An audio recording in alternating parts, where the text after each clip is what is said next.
రక్షించే సకల జ్ఞానమూర్తి. ఎవరింట తాను కొలువుండునో కలుగును వారికి కీర్తి. సకల సంపదల మూలము సుమనోహరి లక్ష్మి. శ్రీ చక్రవాసిని మాత శ్రీ విష్ణు ధర్మ పత్ని.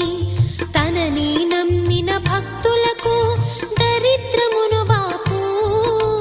కొలిచెడి వనితల కొంగులలో బంగారము నింపు. అష్టలక్ష్ముల రూపున అవతారం దాల్చినది. కష్టములను తొలగించగా భూమిలో వెలసినది. లక్ష్మీదేవి కథ శ్రీ లక్ష్మీదేవి కథ. లక్ష్మీదేవి కథ శ్రీ లక్ష్మీ